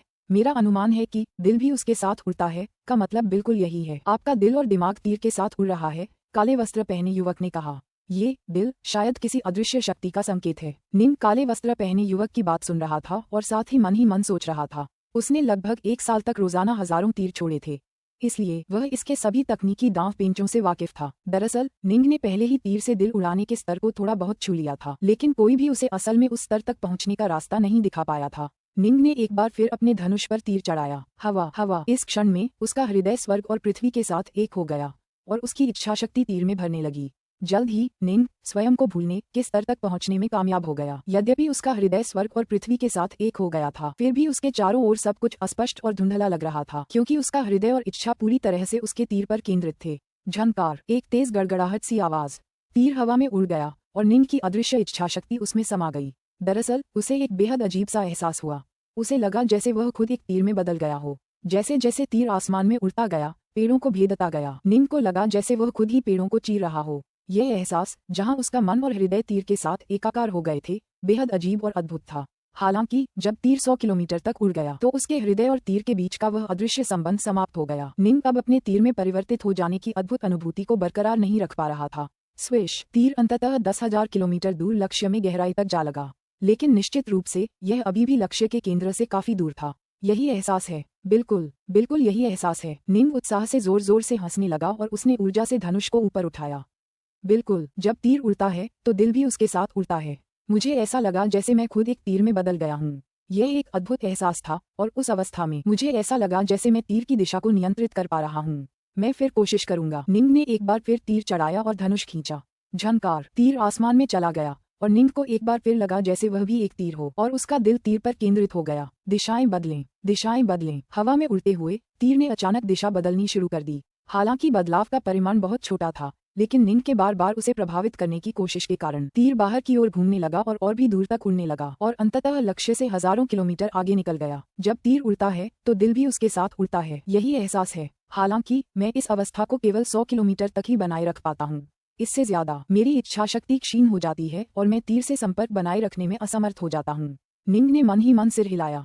उसकी इच्छाशक्ति का तीर के साथ एकाकार होना, इस तरह का अदृश्य निराकार एहसास एक अजीब सूक्ष्म चीज थी।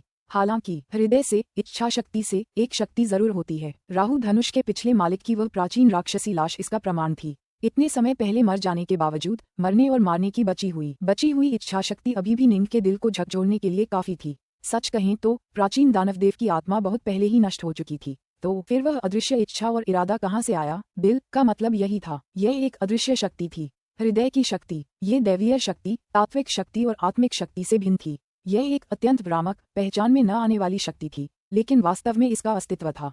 एक सच्चे दिव्य धनुर्धर को इस शक्ति, हृदय की शक्ति पर नियंत्रण करना होगा। केवल इस पर नियंत्रण करके ही कोई तीनों लोगों के दुर्जेय दिव्य धनुर्धरों में से एक बन सकता था, और यह केवल एक पूर्वापेक्षा थी। दिल का इस्तेमाल करो। दिल तीर के साथ उड़ता है। निंग ने प्रशिक्षण लेना शुरू कर दिया। वह अच्छी तरह जानता था कि उसके दाव हृदय की दृढ़ता को देखते हुए उसकी शक्ति तार्किक रूप से अत्यंत प्रचंड होनी चाहिए। फिर भी वह अपने हृदय को बाण में केवल 100 किलोमीटर की दूरी तक ही समाहित रख पाया।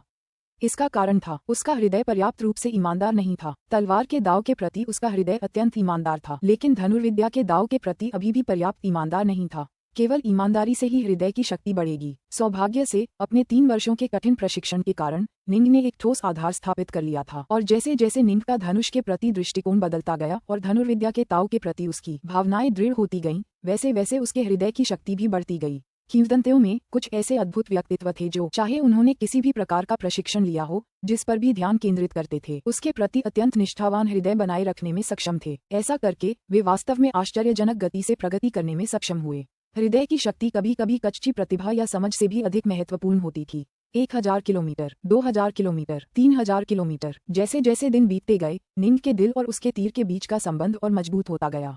वाह छोटे स्वामी, जब आप धनुष खींचते हैं तो अब आपके पास एक विशेष आभा होती है, एक ऐसी आभा जो केवल आदि युग के दिव्य धनुर्धरों के पास हुआ करती थी। काले वस्त्रधारी व्यक्ति एक ओर से उत्साह से देख रहा था। जब किसी का हृदय धनुष के प्रति अत्यंत वफादार होता तो एक ऐसा अंतर होता जिसे पहचान पाना ज्यादातर लोगों के लिए बहुत मुश्किल होता, भले ही वह अंतर 10,000 गुना बड़ा क्यों न हो। हालांकि उस सहज करिश्मे का वाकई असर होता था। राहु धनुष, जो कई दिव्य धनुर्धरों के हाथों से गुजरा था, निश्चित रूप से अंतर बताने में सक्षम था। झनकार, स्विश, तीर सीधे लक्ष्य के हृदय में जा लगा। हालांकि निंग ने अपना संयम बनाए रखा और तीर चलाना जारी रखा। निंग अब हर बार लक्ष्य पर बिल्कुल बीच में निशाना लगाने में सक्षम था, और जब वह ऐसा नहीं भी कर पाता था, तब भी वह निश्चित रूप से लक्ष्य पर निशाना लगाने में सक्षम था।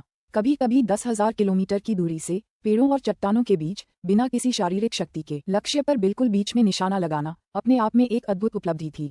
लेकिन दुर्भाग्य से इस परीक्षा को पास करने के लिए लगातार 10 बार यह उपलब्धि हासिल करनी पड़ती थी। 5000 किलोमीटर, 6000 किलोमीटर। निंग का हृदय तीर के साथ साथ लंबे समय तक चलने में सक्षम हो गया था। इस तरह के प्रशिक्षण के तहत निंग का दाव हृदय और भी शक्तिशाली होने लगा था, और उसकी आंखें और भी तेज होने लगी थीं। जब वह अपना धनुष खींचता था तो वह जिस किसी चीज को भी देखता, उसे ऐसा लगता मानो कोई मृत्यु का देवता दूर से उसे घूर रहा हो और एक तरह का अवर्णनीय, अनाम भय पैदा कर रहा हो। ये खतरे की एक ऐसी मानसिक, मनोवैज्ञानिक अनुभूति थी जिसे केवल एक सच्चा दिव्य धनुर्धर ही अपने शत्रुओं के मन पर थोपने में सक्षम था। निंग का अपना दिल एक तीर की तरह था, जो दुश्मन के दिल में चुभने की कोशिश कर रहा था। दुश्मन अवचेतन रूप से इसे भांप लेता और डर जाता। 8000 kilometre, 9000 kilometre. Swish, swish, swish, swish, swish, swish. एक तीर सीधे निशाने के दिल में लगा। दूसरे तीर ने भी ऐसा ही किया, तीसरे ने भी, चौथे ने भी। निंग ने 100 तीर छोड़े और हर एक तीर निशाने के बिल्कुल बीचों बीच लगा। अब निशाने का इंच मोटा दिल तीरों के एक सघन समूह से पूरी तरह भर गया था। वाह, 10,000 किलोमीटर दूर से निंग ने आह भरी।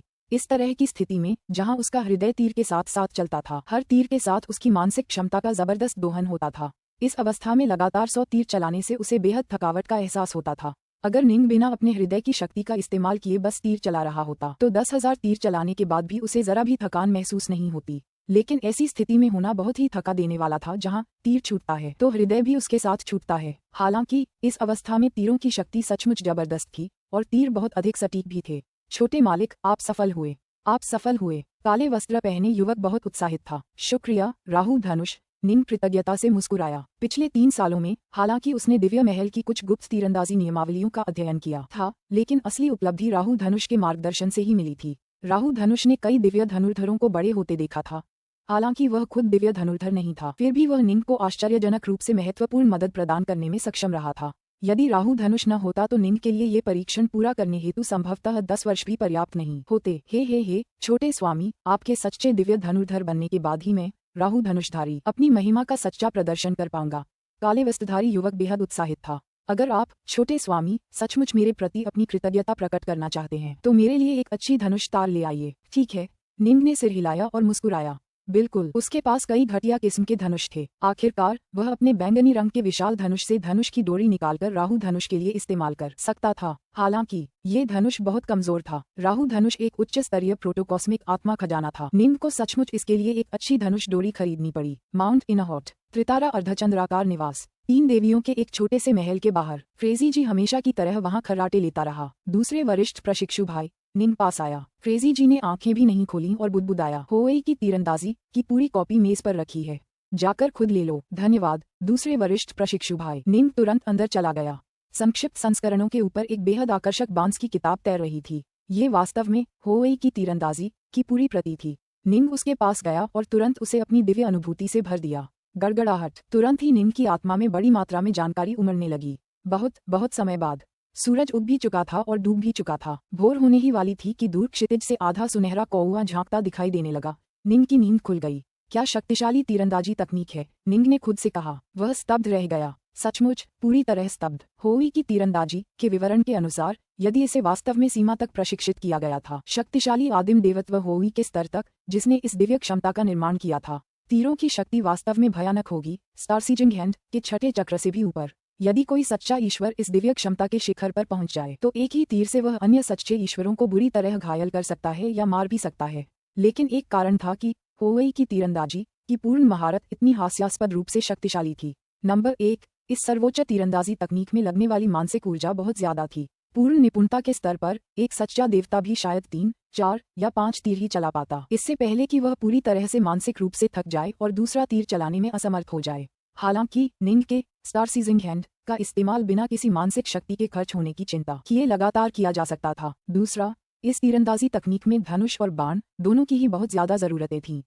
खासकर बाण। ये समझना जरूरी है कि पूरी शक्ति से होवेई की तीरंदाजी इतनी शक्तिशाली थी कि एक ही बाण से एक सच्चे ईश्वर का भी अंत कर सकती थी। इतनी शक्ति को एक ही बाण में समेटने के लिए बाण की गुणवत्ता बहुत अच्छी होनी चाहिए थी, वरना वह टूटकर बिखर जाएगा। इस प्रकार इस तकनीक को क्रियान्वित करने के लिए न केवल एक अच्छे धनुष की आवश्यकता थी, बल्कि कुछ विशेष रूप से तैयार किए गए तीरों की भी आवश्यकता थी जो अविश्वसनीय रूप से शक्तिशाली हों। शानदार धनुष, शानदार तीर और पूरी तरह थकने से पहले बस कुछ ही तीर। थोड़ी कमजोर तीरंदाजी कला से 100 निशाने लगाए जा सकते थे, जबकि उससे भी कमजोर तीरंदाजी कला से आसानी से 10,000 निशाने लगाए जा सकते थे। यह इस बात का प्रमाण था कि हृदय की शक्ति के मामले में ये सर्वोच्च तीरंदाजी तकनीक कितनी थका देने वाली थी। इस तीरंदाजी कला की शक्ति, हालांकि इसे लगातार इस्तेमाल करने की संख्या कम है, फिर भी यह निस्संदेह पंगु द्वारा ब्रह्मांड की स्थापना के बाद से सृजित शीर्ष 10 दिव्य क्षमताओं में से एक है। निंग को इस दिव्य क्षमता के साथ साथ तीनों लोगों के धनुष के नंबर 1 देवता होवेई के प्रति भी असीम प्रशंसा महसूस हुई। फिर निंग आगे बढ़ा और टॉर्च ड्रैगन आई की संक्षिप्त प्रति उठा ली। पुस्तक 13, अध्याय 36, गुरु की शिक्षा छोड़ना। भोर का समय। मामा मालिक, कुलपति। सम्मानपूर्ण पुकारों के बीच जी निंग त्रितारा अर्धचंद्राकार निवास के प्रवेश द्वार पर पहुंचे। हाथों में झाड़ू लिए उन्होंने स्वयं पहाड़ी रास्तों की सफाई शुरू कर दी। झाड़ू, जमीन पर गिरे हुए सारे पत्ते बह रहे थे। यह अजीब है, कुलपति स्वयं पहाड़ी रास्तों की सफाई कर रहे हैं। क्या ये दिव्य महल के प्रथम तल का परीक्षण नहीं है? पैट्रियार्क जब चाहे 9वें स्तर पर भी प्रवेश कर सकता है। पहले स्तर की तो बात ही छोड़िए, वह 9वें गोलेम को भी बड़ी आसानी से हरा देता है। लेकिन कुलपति महोदय तो खुद ही रास्ते साफ कर रहे हैं। क्या हम कुछ नया देख रहे हैं? शायद कुलपति किसी बात पर ध्यान कर रहे हैं। प्रवेश द्वार पर पहरा दे रहे 2 दाव नव प्रशिक्षक निंग को स्वयं पहाड़ी रास्तों की सफाई करते देख आश्चर्य से देखते रह गए। उन्होंने चुपके से एक दूसरे को इस बारे में मानसिक संदेश भेजे। खबर तेजी से फैलने लगी और जल्द ही माउंट इनहॉट के सभी शिष्यों को इसकी जानकारी हो गई। निंग बहुत शांत था। उसने अपना सिर नीचे झुका रखा था और अपनी झाड़ू पर ध्यान केंद्रित कर रहा था। झाड़ू का हर झटका उसकी आत्मा को भी शुद्ध करने जैसा लग रहा था। उसने पहाड़ की हर सीढ़ी को एक एक करके साफ किया। उसकी झाड़ू लगाने की गति बहुत तेज नहीं थी। ऐसा लग रहा था कि उसे इस झाड़ू लगाने में मजा आ रहा है। उसने अपना काम दोपहर बाद ही पूरा किया। ओह, मेरा काम हो गया। निंग को अब होश आया। उसने अपनी पीठ सीधी की, फिर धीरे से खुद से बुदबुदाया। लगता है जब गुरु ने रास्ता साफ करने और पहाड़ से घास निकालने जैसे काम दिए थे तो उनके मन में कुछ और भी बातें थीं। प्रशिक्षु। अचानक निंग के कानों में एक आवाज गूंजी। निंग क्षण भर के लिए चौंका, लेकिन फिर जल्दी से जवाब दिया, मास्टर। इतने वर्षों तक पहाड़ पर रहने के बावजूद निंग को अपने स्वामी से इस तरह का सीधा मानसिक संदेश पहले कभी नहीं मिला था। जब तुम टॉर्च ड्रैगन आए सीख लो तो मेरे घर आना, आवाज फिर से गूंजी। हाँ गुरुजी, निंग ने आदरपूर्वक उत्तर दिया। निंग तेजी से पहाड़ पर चढ़ गया। उसके मन में कई सवाल थे। उसके मालिक उसे क्यों बुला रहे थे? ये बहुत ही दुर्लभ बात थी।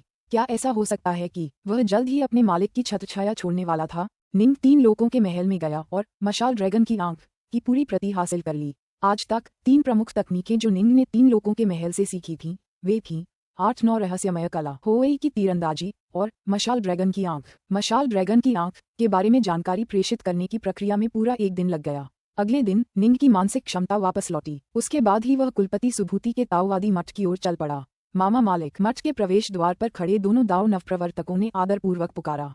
उनमें से एक, क्लियरवाटर ने भी कहा, अंकल मास्टर, कुलपति ने संदेश भेजा है कि आपको सीधे प्रवेश दिया जाए। निंग ने सिर हिलाया, मुस्कुराया, फिर अंदर चला गया। दाववादी मठ के भीतर एक खुले क्षेत्र में एक प्रार्थना चटाई रखी थी जिस पर ढीले ढाले ताओवादी वस्त्र पहने एक दुबला पतला बूढ़ा आदमी बैठा था। बूढ़े आदमी के बाल पूरी तरह से सफेद थे, लेकिन वह बिल्कुल भी बूढ़ा नहीं लग रहा था, बल्कि निंग को ऐसा लग रहा था जैसे वह व्यक्ति अनंत काल के स्तर पर पहुंच गया हो। इसके अलावा वह इस व्यक्ति से असीम जीवन शक्ति का भी आभास कर सकता था।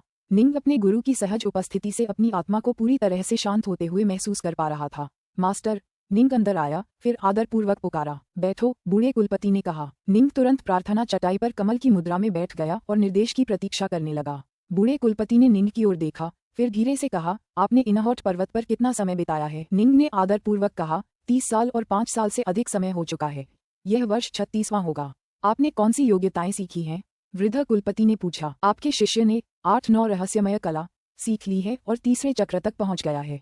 मैं अभी होवेई की तीरंदाजी में कौशल के बुनियादी स्तर तक पहुंचा हूँ। मैंने मशाल ड्रैगन की आंख का भी प्रशिक्षण लिया है और सहज मशाल प्रकाश के दूसरे चरण तक पहुंच गया हूँ। पिछले 30 से ज्यादा वर्षों में आपके शिष्य ने मुख्य रूप से तलवारबाजी पर ध्यान केंद्रित किया है। मैं पहले ही 3 पैर वाली तलवार के 9वें रुख में महारत हासिल कर चुका हूँ और अन्य अधिक शक्तिशाली तलवार कलाएं भी सीख चुका हूँ। निंग ने सम्मानपूर्वक कहा। वृद्ध कुलपति ने सिर हिलाया।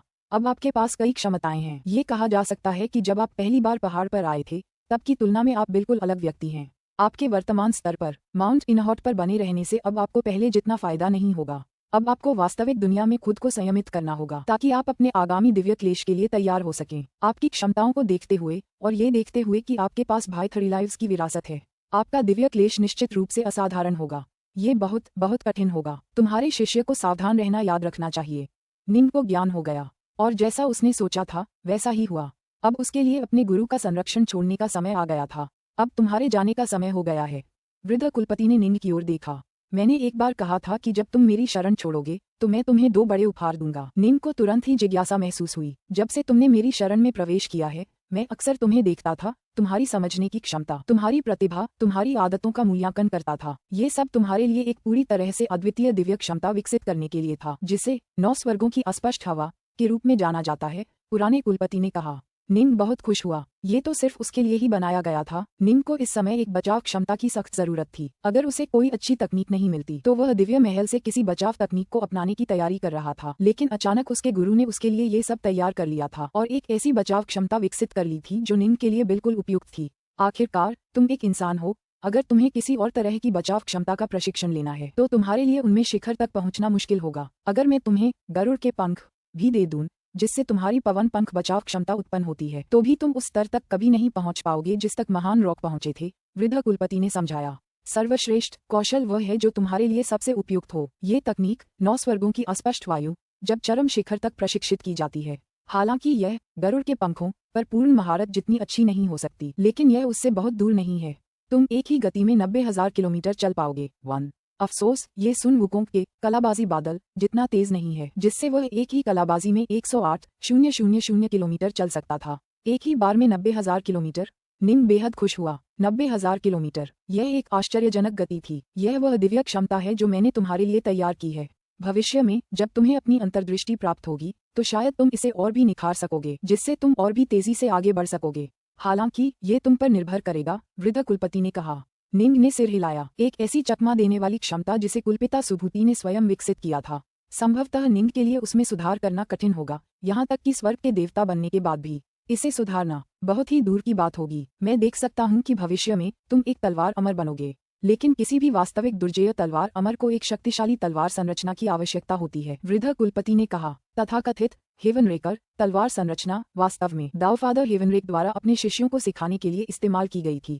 मुझे भी नहीं पता कि उनकी सबसे दुर्जेय और गहन तलवार कला क्या है। दावफादर हेवनरेक खुद को जीवित रखने के लिए उन्हें अपने गुप्त हथियारों के रूप में छिपाकर रखते हैं।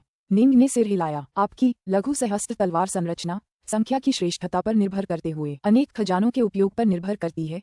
जब इसे उपयुक्त तलवार कला के साथ जोड़ा जाता है तो यह वास्तव में अपार शक्ति का संचार कर सकती है। ताओवादी मार्ग और बौद्ध संघ दोनों में समान प्रकार की तकनीकें हैं जो अत्यधिक संख्या पर निर्भर करती हैं। आपकी लघु सहस्त्र तलवार संरचना को आधार बनाकर मैंने इस प्रकृति की सर्वोत्तम ताओवादी और बौद्ध तकनीकों का सार निकाला है और आपके लिए एक नई तलवार संरचना तकनीक विकसित की है। मैंने इसे महान सहस्त्र तलवार संरचना नाम दिया है, वृद्ध कुलपति ने कहा। यदि आपके पास पर्याप्त खजाना है तो इस महान सहस्त्र तलवार संरचना की शक्ति अद्भुत होगी। इसे त्रिलोक की सर्वोच्च तलवार संरचनाओं में से एक कहा जा सकता है।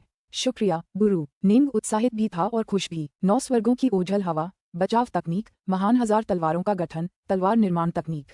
उसके गुरु ने दोनों ही उसके लिए खुद डिजाइन की थी। निंग को क्या पता नहीं था। ये बात अलग थी कि कुलपिता सुभूति अपने शिष्यों को पढ़ाने में सचमुच बहुत मेहनती थे। अनगिनत युगों के बीत जाने के बावजूद उनके द्वारा ग्रहण किए गए शिष्यों की कुल संख्या काफी कम थी। फिर भी उन्होंने पूरे मन से हर एक शिष्य पर ध्यान केंद्रित किया, खासकर शुरुआती दौर में जब वे पहली बार उनके संरक्षण में आए थे। हालांकि ऐसा लगता था कि निंग को अपने गुरु से मिलने का ज्यादा मौका नहीं मिला था, लेकिन वास्तव में कुलपिता सुभूति लगातार निंग पर नजर रख रहे थे। फिर निंग की अपनी विशेषताओं और गुणों के आधार पर वृद्ध कुलपिता ने इन तकनीकों का परीक्षण और विकास एक बिल्कुल अलग दुनिया में किया। उदाहरण के लिए 9 स्वर्गों की अस्पष्ट हवा। कुलपति सुभूति ने इसे विकसित करने में लाखों वर्ष लगाए थे। तुलनात्मक रूप से महान सहस्त्र तलवारों वाली संरचना आसान थी।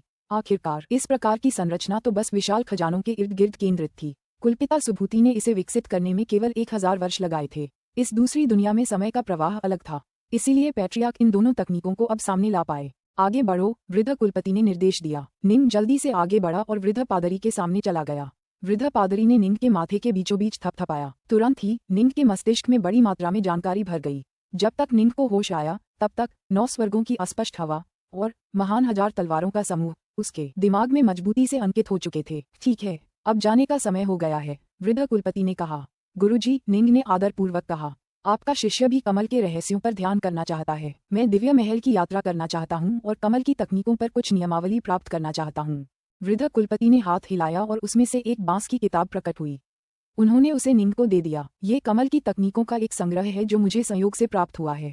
इसमें छिपे रहस्य अथाह गहन है और तुम्हारे ध्यान के लिए पर्याप्त से भी अधिक होंगे। तुम इसे अपने साथ रख सकते हो। धन्यवाद गुरु। निंग के लिए एक के बाद एक कई आश्चर्य होते रहे। निंग ने जल्दी से कहा, आपके शिष्य की एक प्रशिक्षु है, ब्लूक्लिफ शियाओयू, जो अभी अभी पहाड़ पर आई है और यहाँ कुछ ही साल रही है। वह अभी भी काफी कमजोर है। आपके शिष्य उसे अभी माउंट इनहॉट में ही रहने देना चाहते हैं। वृद्ध कुलपति ने सिर हिलाया। तो उसे यहीं रहने दो और पहाड़ पर चुपचाप प्रशिक्षण लेने दो। जब वह 9वें गोलेम को हरा देगी तो मैं उसे जाने दूंगा और तुम्हारी ग्रैंड जिया दुनिया में भेज दूंगा। अब जाकर निंग को पूरी तरह से सुकून मिला। सब कुछ व्यवस्थित हो चुका था। ठीक है, पहाड़ छोड़ने का समय हो गया है, वृद्ध कुलपति ने निर्देश दिया।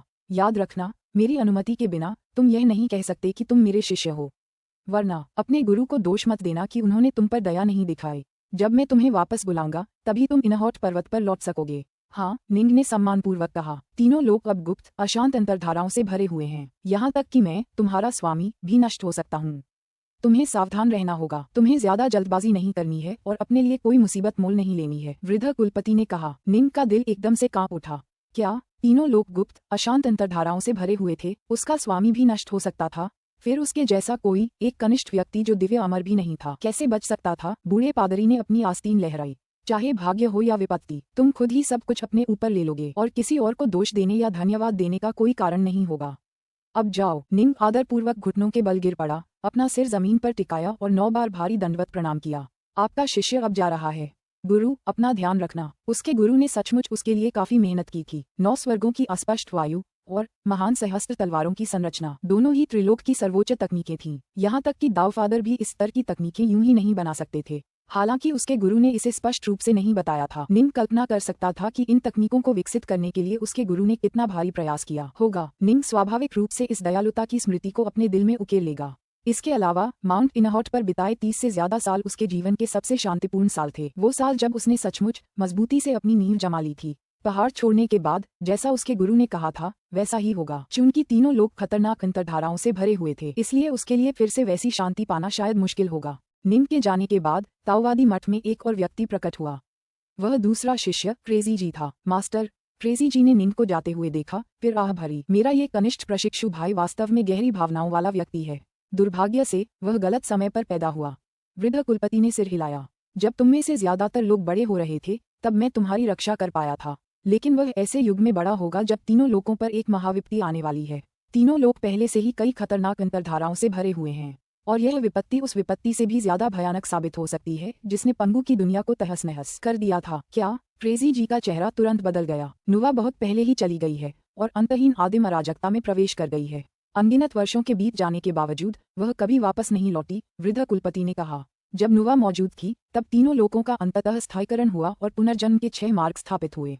तीनों लोकों के प्रबंधन के लिए दिव्य न्यायालय की स्थापना की गई और दैवीय पिता और सच्चे देवता सभी अपने अपने क्षेत्रों में विभाजित हो गए। लेकिन नुवा के चले जाने के साथ, पुनर्जन्म के 6 मार्गों के नष्ट हो जाने के साथ, दिव्य न्यायालय के केवल नामात्र के न्यायालय के साथ, तीनों लोकों में खतरनाक अंतर्धाराओं के भर जाने के साथ, मुझे डर है कि यह क्लेश। बूढ़े कुलपति ने अपना सिर हिलाया। पागल जी को चिंता होने लगी। लेकिन विपत्ति के समय में व्यक्ति अपने ऊपर या तो सौभाग्य या विपत्ति ला सकता है। अगर विपत्ति है तो केवल वही खुद को बचा सकता है, वृद्ध कुलपति ने कहा। आप और अन्य सभी लोगों सहित सभी को सावधान रहने की आवश्यकता है। मुझे लगता है कि इस विपत्ति के दौरान बड़ी संख्या में सच्चे देवता और दैवीय पिता मर जाएंगे, और अगर स्वर्ग के आधे देवता और सच्चे अमर भी बच गए तो उन्हें अपने आशीर्वाद पर गर्व होगा।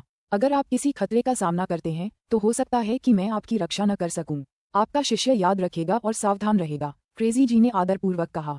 निंग ने लिटिल किंग और अंकल व्हाइट को माउंट इनहॉट से बाहर निकाला। माउंट इनहॉट के रास्ते पर ब्लूक्लिफ शियाओयू घुटनों के बल गिर पड़ी और अपना माथा जमीन पर टिका लिया। आपका शिष्य निश्चित रूप से कड़ी मेहनत करेगा। दिव्यता महल की 9वीं मंजिल पर पहुंचने के बाद मैं तुरंत ग्रैंड जिया की दुनिया में आपसे मिलने के लिए निकल पड़ूंगा, गुरु। निंग ने सिर हिलाया और मुस्कुराया। फिर वह लिटिल किंग और अंकल व्हाइट को माउंट इनहॉट से बाहर ले गया। वे आकाश शून्य में पहुंचे और जैसे ही वे वहां पहुंचे एक शून्य सुरंग प्रकट हुई। यह वही शून्य सुरंग थी जिसे कुलपिता सुभूति ने स्वयं उनके लिए खोला था। निंग, लिटिल किंग और अंकल व्हाइट सीधे उसमें उड़ गए। झटपट वे सब गायब हो गए और उनके पीछे शून्य सुरंग बंद हो गई। गुरुजी, जियाओयू घुटनों के बल बैठ गई। उसके चेहरे पर आंसू बेकाबू होकर बह रहे थे। मैं जरूर ग्रैंड जिया वर्ल्ड जाऊंगी और वहां आपसे मिलूंगी।